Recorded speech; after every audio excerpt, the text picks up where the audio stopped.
মাননীয় স্বরাষ্ট্রমন্ত্রী কিছু যায়নি রেকর্ডে, আপনি বসেন দয়া করে। Let us start our business. মাননীয় স্বরাষ্ট্রমন্ত্রী, আপনার কোনো কথাই শুনতে পাচ্ছি না, আপনি বসেন। আমি মনে করি স্বরাষ্ট্রমন্ত্রী এটা উইথড্র করা উচিত অথবা আপনি এটাকে এক্সপান্ড করা উচিত। বাংলাদেশ ছাত্র শিবিরের কেন্দ্রীয় সহকারী আন্তর্জাতিক বিষয়ক সম্পাদক মোহাম্মদ জিসান মিয়া প্রধানের ঘটনার সংক্ষিপ্ত বিবরণ।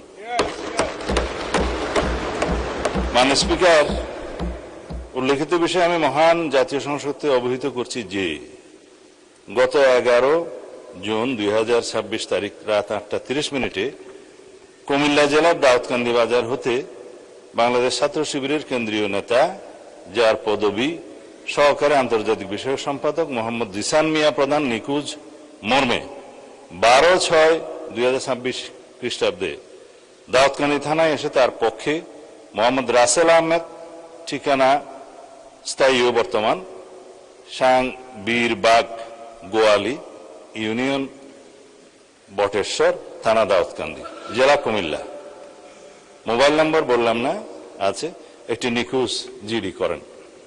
নিখোঁজ জিডির প্রেক্ষিতে তাকে উদ্ধারের নিমিত্তে কুমিল্লা জেলা পুলিশের একাধিক টিম মাঠে নামে উদ্ধার করে উদ্ধার কাজে তৎপর হয়। অনুসন্ধানকালীন প্রথমত নিখোঁজ ব্যক্তির আপন চাচাতো ভাই সজীব হাসানের মাধ্যমে জানা যায় গত 5-6 মাস পূর্বে ফেসবুকের মাধ্যমে জনৈক একজন নারীর সাথে মোহাম্মদ জিসান মিয়া প্রধানের পরিচয়ের সূত্র ধরে তাদের মধ্যে মোবাইল ফোনে কথাবার্তা শুরু হয় এবং প্রেমের সম্পর্ক গড়ে ওঠে। মাননীয় স্পিকার, কুমিল্লা জেলা পুলিশের তথ্য মতে বিভিন্ন সময়ে জিসান মিয়া মেয়েটিকে বিয়ের প্রলোভন দেখিয়ে একাধিকবার দর্শন করলে মেয়েটি অন্তঃসত্ত্বা হয়ে পড়ে। এক পর্যায়ে জিসান মিয়া প্রধান ভিকটিম মেয়েটিকে জোরপূর্বক ভ্রূণ নষ্ট করার জন্য চাপ সৃষ্টি করতে থাকে এবং ভ্রূণ নষ্ট না করলে ভিকটিমকে মেরে ফেলার হুমকি প্রদান করে। তার এক পর্যায়ে ভিকটিম মেয়েটি জানের ভয়ে বাচ্চা নষ্ট করতে ভ্রূণ নষ্ট করতে রাজি হলে জিসান মিয়া প্রধান তার পূর্ব পরিচিত ও ঘনিষ্ঠ জনৈক সিকান্দর আলীর ওষুধের দোকান হতে ভ্রূণ নষ্ট করার ট্যাবলেট ক্রয় করে ভিকটিম মেয়েটিকে খাওয়ায়। 2-3 দিন পরে ভ্রূণ নষ্ট হওয়ায় ওষুধ সেবনের ফলে ভিকটিমের প্রচন্ড রক্তক্ষরণ শুরু হলে ভিকটিম নিজেই জিসানকে বিষয়টি জানায়। তখন জিসান তার আপন চাচাতো ভাই সজীবের মাধ্যমে পুনরায় একই ফার্মেসি হতে ওষুধ সংগ্রহ করে ভিকটিমের বাড়িতে পৌঁছে দেয়। ওষুধ সেবনের পর রক্তক্ষরণ বন্ধ হলে ভিকটিম জিসানকে বিয়ের জন্য চাপ সৃষ্টি করে। এক পর্যায়ে জিসান 12 জুন তারিখে রোজ শুক্রবার বিয়ে করতে সম্মতি জ্ঞাপন করে, কিন্তু গত 11 জুন তারিখ রাত 8:30 বিয়ে না করার টাল বাহানায় জিসান নিজেই আত্মগোপন করে তার চাচাতো ভাই মোহাম্মদ রাসেল আহমদের মাধ্যমে দাউদকান্দি থানায় একটি নিখোঁজ জিডি করেন। নিখোঁজ জিডির অনুসন্ধানকালীন কুমিল্লা জেলার লাকসাম থানা এলাকায় স্থানীয় লোকজন ও লাকসাম থানা পুলিশের মাধ্যমে আত্মগোপনে থাকা জিসান মিয়া প্রধানকে উদ্ধার করা হয়। ভিকটিম মেয়েটিকে থানায় হাজির হয়ে মোহাম্মদ জিসান মিয়াকে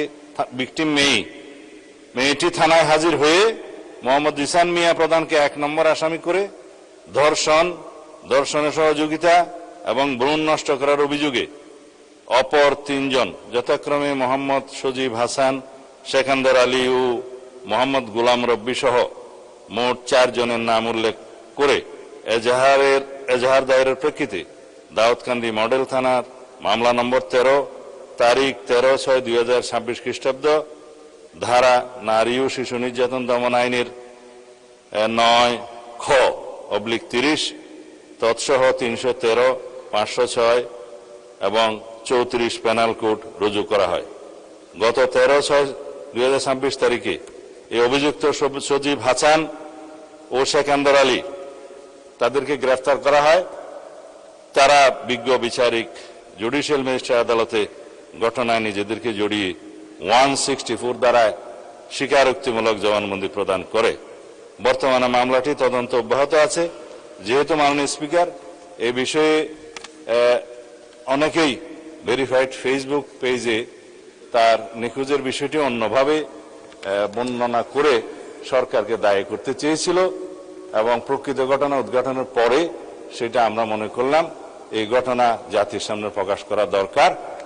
আমি এই মহান জাতীয় সংসদের মাধ্যমে এটা প্রকাশ করলাম। ধন্যবাদ মাননীয় স্পিকার। ধন্যবাদ মাননীয় স্বরাষ্ট্রমন্ত্রী। মাননীয় স্পিকার, আপনাকে ধন্যবাদ। আজকে স্বরাষ্ট্রমন্ত্রী পরবর্তী পর্যায়ে যে সাবজেক্টটা বলেছে, আপনার এটা এলাও করা উচিত হয়নি না জেনে, এক নম্বর কথা। দুই নম্বর কথা হচ্ছে, আমি কিন্তু আগেরটাও জানতাম না, আগের বিবৃতিটা কি ছিল সেটাও জানতাম না। আপনি বলেন কি আচ্ছা, বলতে thank you চাচ্ছেন very much. প্লিজ। কিন্তু ভেরি আনফর্চুনেট থিং হচ্ছে এই যে আমার জানা নাই স্বরাষ্ট্রমন্ত্রী পরবর্তী পর্যায়ে একটি আনডিসাইডেড ম্যাটারকে, বিতর্কিত বিষয়কে এখানে পার্লামেন্টে এরকম বক্তব্য রাখা কোন একটি দলকে করে, এটাই বোধহয় বাংলাদেশের পার্লামেন্টের ইতিহাসে এই প্রথম বলেই আমি মনে করি। এবং এটা মনে হচ্ছে আমার কাছে যে মাননীয় স্বরাষ্ট্রমন্ত্রী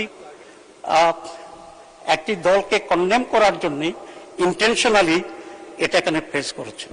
ঘটনাটা যেটা হয়েছে, আমি এখন জানতে চাচ্ছি যে জিশান এখন কোথায় আছে, এক নাম্বার। দুই নম্বর কথা হচ্ছে, এখানে কুমিল্লার পুলিশ জিশানের সাথে কারো কথা বলতে, সাংবাদিকদেরকে দেখা করতে দিচ্ছে না, এবং যে মেয়েটার কথা বলা হয়েছে ওই মেয়েটার সাথেও কাউকে কথা বলতে দেওয়া হচ্ছে না। তাহলে এটা কেন? এখন কি কোনো প্লট তৈরি হচ্ছে? এটা আজকে স্বরাষ্ট্রমন্ত্রীর বক্তব্যটা মনে হচ্ছে যে ওনারা একটা প্লট তৈরি করার জন্যই পুলিশ এবং স্বরাষ্ট্রমন্ত্রী একই লাইনে আলোচনা করে এই কাজটি করেছে। দুই নম্বর কথা হচ্ছে, এই ধরনের এই ঘটনাটি যে ন্যাচারাল হয়েছে, এই ধরনের কোনটা সঠিক এখন এটা ডিসাইডেড হয়নি, এটার কোনো স্টেটমেন্ট আসেনি। দুই নম্বর কথা হচ্ছে, এই ধরনের ঘটনা যেগুলো সত্য, প্রতিদিনই নানা ঘটনা ঘটছে, কিন্তু পার্লামেন্টের মধ্যে এটাই আসছে। মাননীয় উপনেতা, আপনাকে অসংখ্য ধন্যবাদ। যদিও 300 বিধির উপরে কিছু বলার থাকে না, তারপরে আপনি বলেছেন, অসংখ্য ধন্যবাদ। কন্ডেম করি এবং এই ধরনের ঘটনা আসতে হবে। Thank you. এবং এটা কোনো প্রমাণিত হয়নি, তার ছবি আমাদের কাছে আছে। ইসলামী ছাত্র শিবির মাননীয় সদস্য আর দলকে এইভাবে পার্লামেন্টে দায়ী করবে, বানোয়াট কথা বলবে এবং ষড়যন্ত্র করবে, এটা তো কোনো পার্লামেন্টে মেনে নেওয়া যায় না। আমি মনে করি স্বরাষ্ট্রমন্ত্রী এটা উইথড্র করা উচিত, অথবা আপনি এটাকে এক্সপান্ড করা উচিত, কারণ এছাড়া ছবি আমাদের কাছে আছে। মাননীয় সদস্য, আপনি একটু বসেন, আমাকে একটু বলার সুযোগ দেন।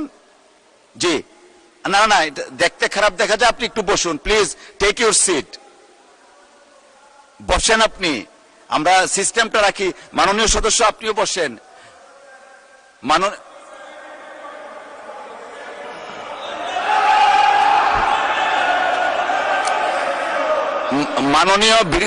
মাননীয় বিরোধী দলীয় উপনেতা, আপনি দয়া করে বসুন, সবাই বসুন, এদিকে যারা আছেন আপনারাও বসুন, আপনারা বসুন বসুন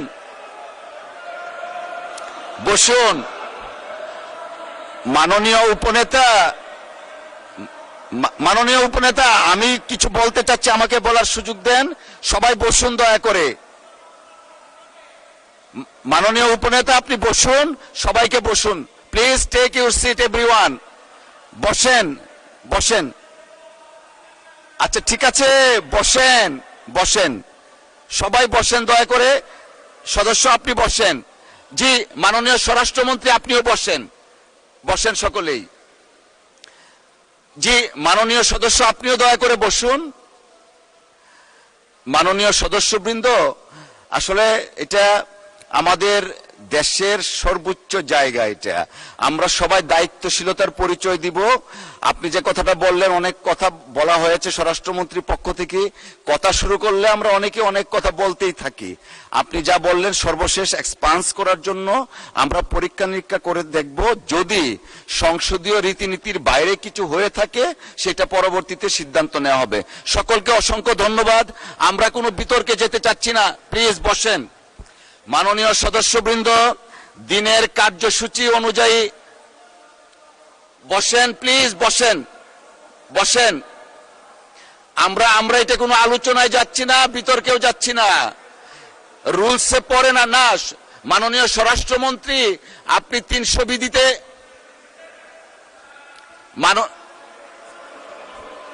কারো কারো কথাই শোনা যাচ্ছে না, আপনারা বসেন,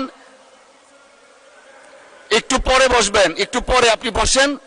300 বিধিতে বক্তব্য দেওয়ার পর এই ব্যাপারে কোনো কোশ্চেন করা যায় না। আমাকে শেষ করতে দেন। যেহেতু বিরোধী দলের নেতা নেই, উপনেতা হিসাবে উনি দাঁড়িয়েছেন, প্রিভিলেজটা আমরা দিয়েছি।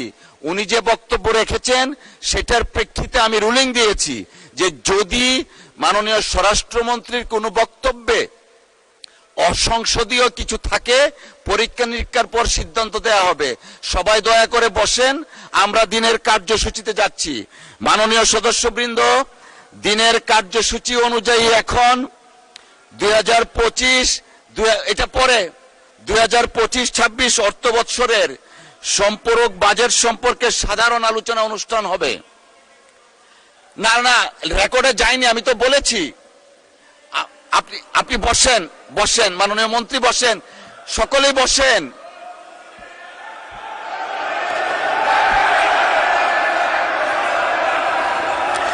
মাননীয় স্বরাষ্ট্রমন্ত্রী, কিছুই যায়নি রেকর্ডে, আপনি বসেন দয়া করে।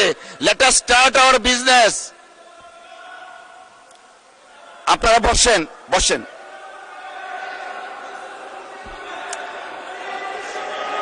আমি রুলিং দিয়েছি।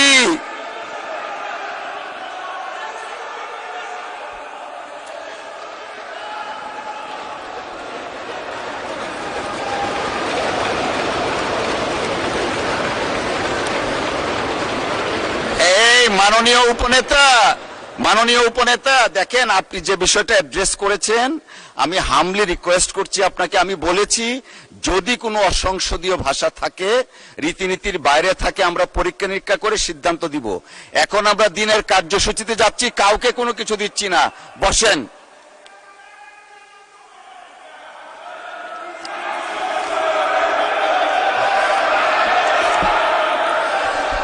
এই পর্যায়ে ত্রয়োদশ, বসেন দয়া করে। আমি দেইনি, উনাকে ফ্লোর দেইনি।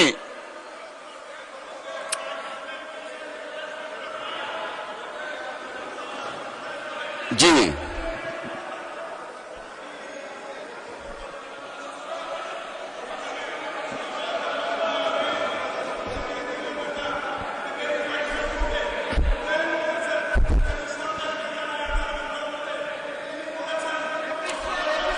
মাননীয়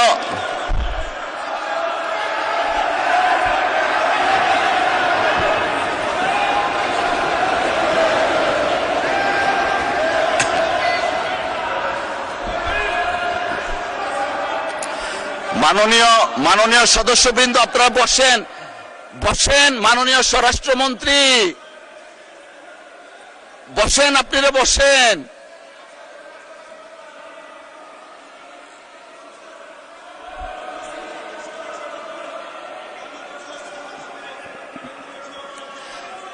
মাননীয় স্বরাষ্ট্রমন্ত্রী, আপনার কোনো কথাই শুনতে পাচ্ছি না, আপনি বসেন।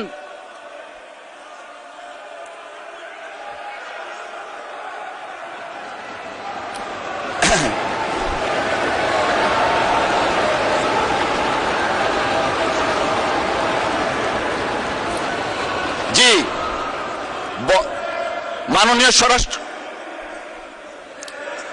মাননীয় স্বরাষ্ট্রমন্ত্রী, আপনি বসেন, বসেন, বসেন, বসেন। ওনারাও বসবে, আপনিও বসেন, বসেন, বসেন। কিছুই রেকর্ডে কিছু নাই, আপনারা বসেন। Let us start our business. ওনাকে দেয়া হয়নি। মাননীয় বিরোধী দলের নেতা, উপনেতা, আপনি বসেন।